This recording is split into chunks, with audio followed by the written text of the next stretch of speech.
Yup guys, তো কী খবর সবার? আশা করি সবাই ভালো আছেন। তো দীর্ঘদিন অসুস্থ থাকার কারণে আমি কোনো ভিডিও আপনাদের সামনে আনতে পারি নাই। সো এখনও আমি অসুস্থ, বাট আপনাদের অনেক রিকোয়েস্টের কারণে আপনাদের সামনে আসলাম।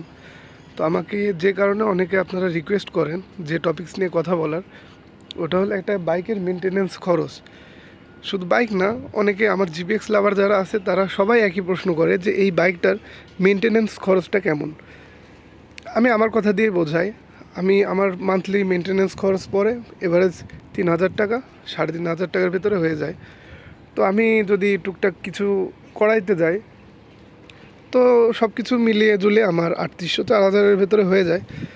তো আমি আশা করি আপনাদেরও এরকমই হবে। দেখেন, এই ইঞ্জিনটা দেখেন। প্রথমে ইঞ্জিন থেকে শুরু করি।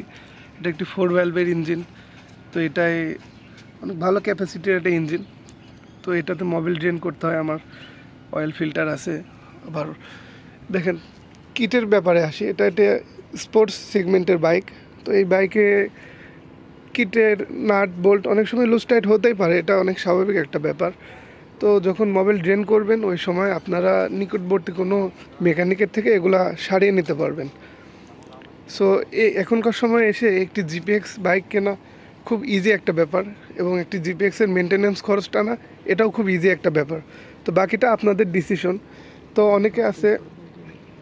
অনেকে আছে যারা আর 5টা স্পোর্টস বাইকের সঙ্গে জিপিএক্সের তুলনা করেন।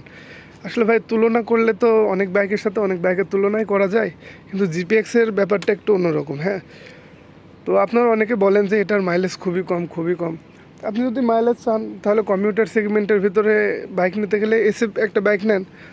সুজুকি এসএফ আছে, আপনার ইয়ামাহা FZ V2 আছে, এগুলো নেন। তো জিপিএক্স নিতে গেলে মাইলেজের চিন্তা আপনারা কখনোই করবেন না। স্পোর্টস সেগমেন্টের যদি খুব গতিওয়ালা একটা বাইক চান তাহলে কখনো মাইলেজের চিন্তা করতে গেলে হবে না। তো আমি আফটারঅল অনেক দিন বের হই না। আমার কাজিন এই বাইকটা ইউজ করে। তো আমার কাজিন, আমি ওরে বলি সার্ভিসিং করানোর জন্য, ও সব কিছু করায়।